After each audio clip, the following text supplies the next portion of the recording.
Hey, welcome back.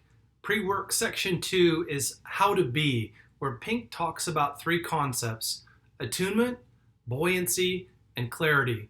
This is a really important part of the book and ties directly to how we can be in that business of influencing and persuading people. So let's start with attunement, which is linked to chapter 4. And the headline here is the ability to bring one's actions and outlook into harmony with other people. So everything good in life, a cool business, a great romance, a powerful social movement begins with a conversation. Talking with each other one-on-one as human beings is one of the most powerful forms of attunement. So Pink talks about three big principles. Number one, he wants us to think about perspective taking. The second is he wants us to think with our head as much as our heart, and with our heart as much as our head. So he talks about the concept of empathy. And then this one is one that might be newer to people that didn't grow up in sales, haven't received extensive formal sales training. And when we don't do it well, it brings up those adjectives that were described in section 1 that we did in the pre-work. And that's strategic mimicry. We don't want to copy people, but we do want to connect to what they're experiencing and engage with them in a way that makes them feel that we're connected, we're empathetic, and we're taking perspective. So he talks about this next concept, which is new. I'd never experienced this before I met Dan Pink, and that is the concept of the ambivert advantage. So most of us think of salespeople or people in terms of either they're extroverts or they're introverts. And research shows that extroverts can be too aggressive, too bold, too assertive. And introverts might take enough risk or might not take enough healthy risk and opportunity.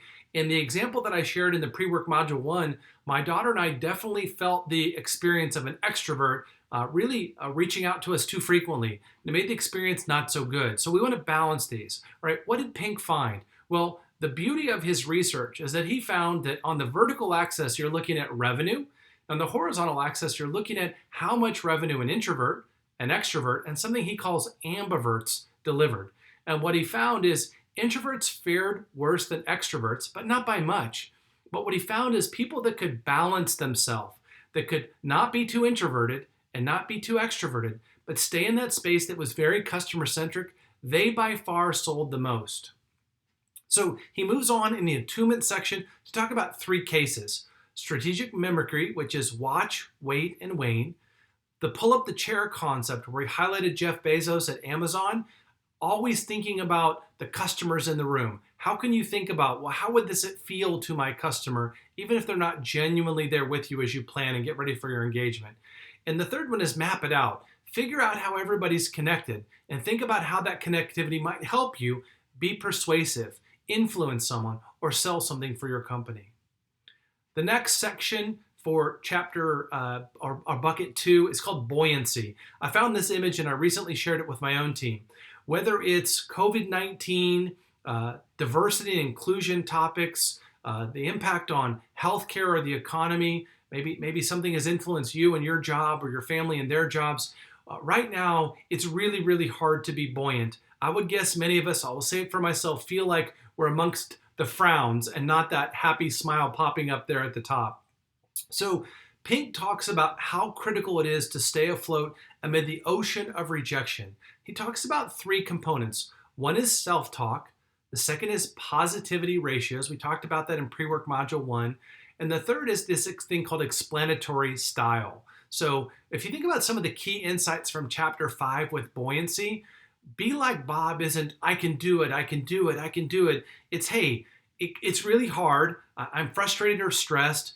I'm not sure how I could do it, but I'm going to ask myself, if I could, how could I do it? By having that self-talk, be like Bob the Builder or his friend Wendy in Bob the Builder, you can figure out how to talk yourself through it. We have the answers most of the time. We just have to use that intellectual capital we have.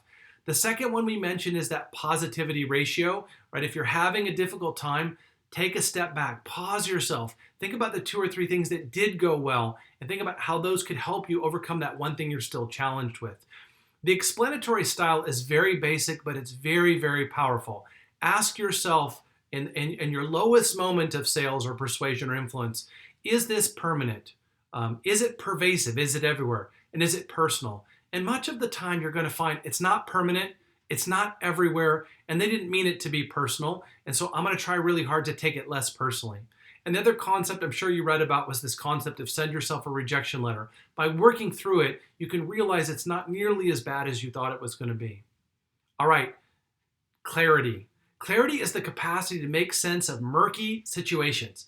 It's long been held that top salespeople are deft at problem solving. What matters more today is problem finding. A famous quote by G.K. Chesterton laid it out perfectly. It's not that they can't see the solution, they can't see the problem.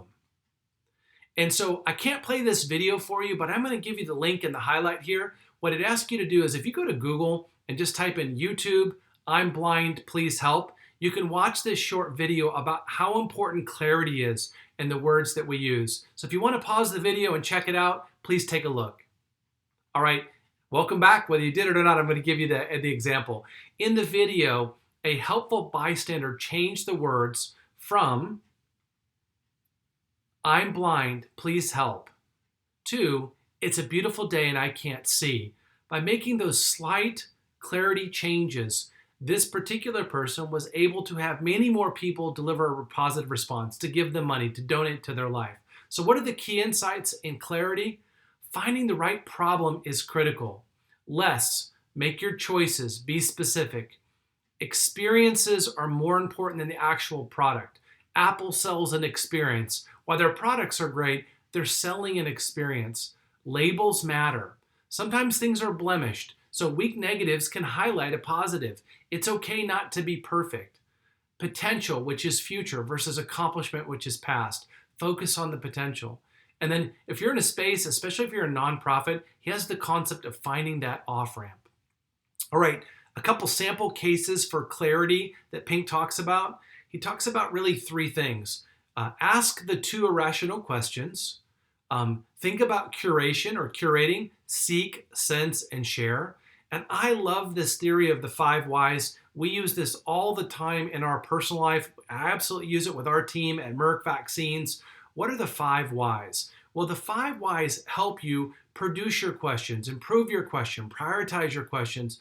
And so one of the things that we've had some fun with over the years, we call the 5 whys bird poop thinking. Yep, bird poop thinking. And so I'm going to give you a quick example. I'm not sure if this is real or if it's made up, but either way, it's very, very effective. And once you see it, if you've never experienced it before, you'll remember it forever. And the theory goes, if you ask the question why 5 times, you'll almost always get to the real cause or the root cause. You'll find problems. So here's the theory. The theory is that the Lincoln Memorial was covered in a massive amount of bird droppings, and that was not good for the monument.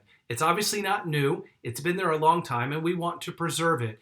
And so one of the things that a group of people came together to solve is, how are we going to clean it? Why is this happening? How much money would it cost? How do we prevent it? So they used the theory of the 5 whys, and they asked themselves these questions.